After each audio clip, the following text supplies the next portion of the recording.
Most people don't have a money problem, they have a visibility problem. They aren't actually sure where their money goes.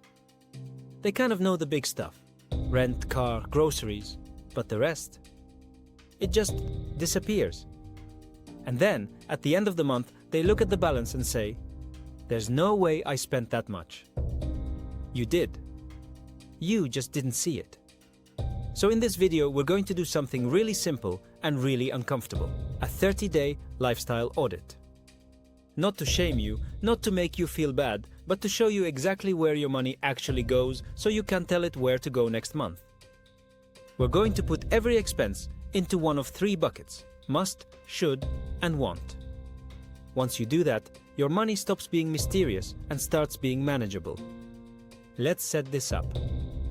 For the next 30 days, or for the last 30 if you're looking backward, we are going to collect every single expense: card, cash, auto drafts, subscriptions, food delivery, gas, kid stuff, everything. No rounding. No, well, that was only $5, so it doesn't count. $5 counts. $5 repeated 10 times is $50. $50 repeated 12 times a year is $600. Everything counts. You can do this in a notes app, in a spreadsheet, or just by downloading your transactions from your bank and highlighting them. The tool doesn't matter. The honesty does. Now, here's the rule. Every expense goes in exactly 1 category, not 2. You don't get to call DoorDash a must because you were tired. You don't get to call Amazon should because it was for the house. 1 expense, 1 bucket.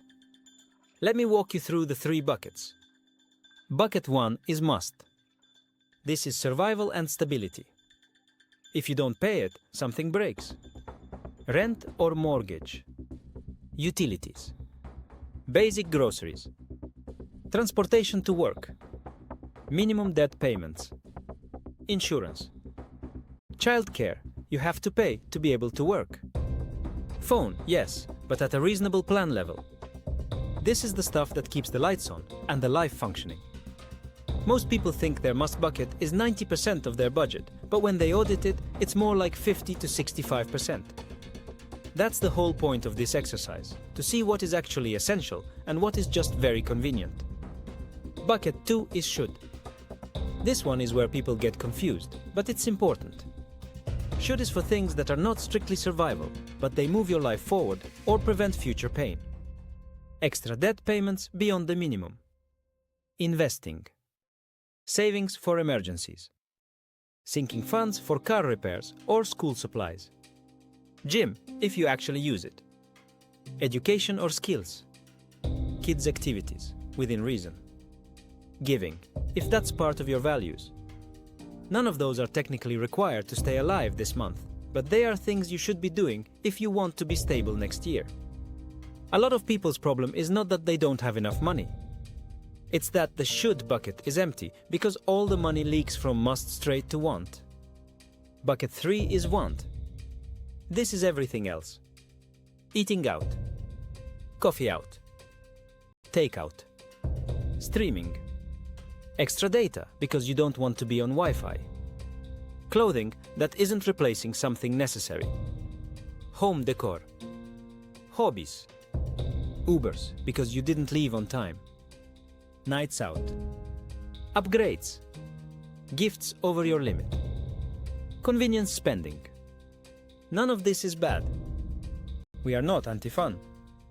We are anti-accidental. Wants are allowed, they just need to be sized correctly. What the lifestyle audit will show you is that a lot of the time you are saying, I can't afford to invest, and in the same month your want bucket was $500, $700, $1,000. So how do we actually do the 30 days? Day 1, pull all the last 30 days of transactions. If you have multiple accounts, or you and a partner are spending from 2 cards, grab them all. Then go line by line. Rent, must. Netflix, want. TFSA or 401k contribution, should. Extra payment on credit card, should. Gas, must. Uber Eats, want. Lunch out at work, want.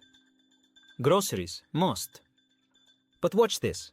Groceries at a normal supermarket for normal food is must. Groceries that are really just snacks, drinks and impulse stuff can be split. If 180 of your 400 grocery bill was energy drinks, fancy cheese and random treats, call that want. We want to see the real behavior, not the label. When you're done labeling, total it. Total must. Total should. Total want. Now you have a picture of your actual lifestyle. And I can tell you from coaching people, this moment is always eye-opening. Because in their head they were like, I don't spend that much eating out, maybe 150, and the number is 420. Or we barely have any subscriptions, and the number is 95. Or I don't shop, and the number is 230 of random Amazon. That's why the audit works. You can't argue with your own numbers. Now that you have the totals, we can judge the shape of your life. Healthy money flow for most people looks something like this. Must 50 to 60%, should 20 to 30%, want 10 to 20%. That's not a sacred rule, but it's a good target. If your must is 80%, your life is too tight.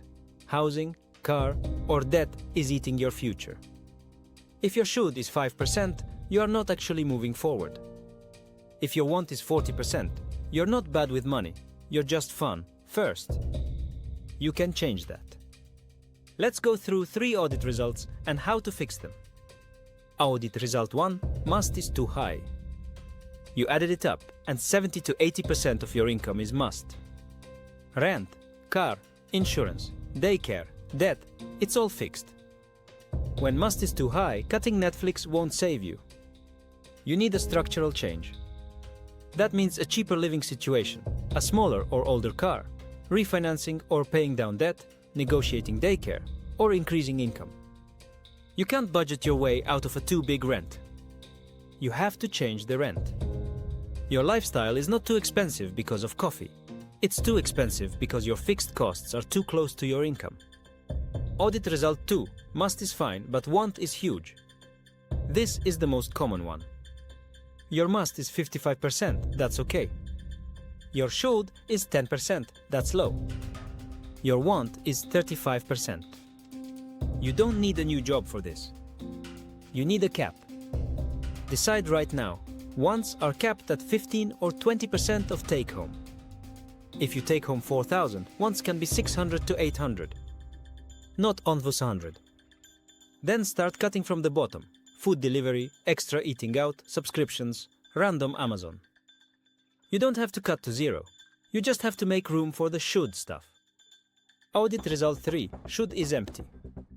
This is the stealth problem. You are paying everything on time. You are not wild. You are not drowning. But you are also not building. That usually means every time money shows up, you let wants absorb it. The fix is to flip the order. Right now, your order is must, want, should. You pay bills, you leave, and if there's something left, you invest. That never works. You need to go must, should, want. Bills, then future, then fun. That's why we make the audit, so you can see if your order is backward. Let's also talk about couples for a second, because lifestyle audits can start fights if you don't agree on the rules. Before you audit, agree on the definitions.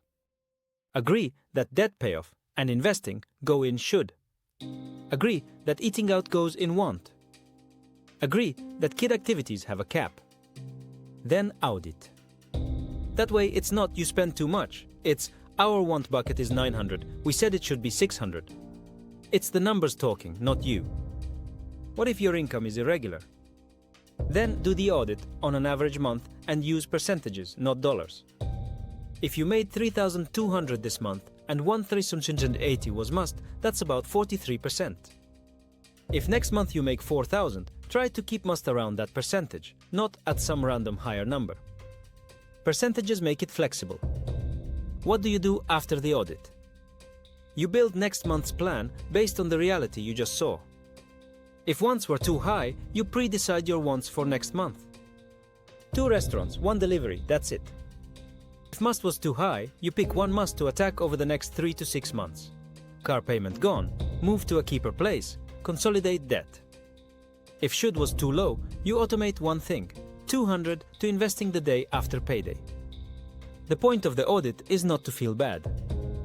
It's to tell next month's money what to do on purpose instead of watching it leave. Here's the simple version you can say to your audience. For 30 days, write down everything. Label it must, should or want. If must is over 65%, fix fixed costs. If should is under 15%, automate future money. If want is over 25%, cap fun. Do that for 3 months in a row and your whole financial life will feel different because you will finally know where the money actually goes. This is compound state. We don't guess where our money went. We audit it, then we aim it.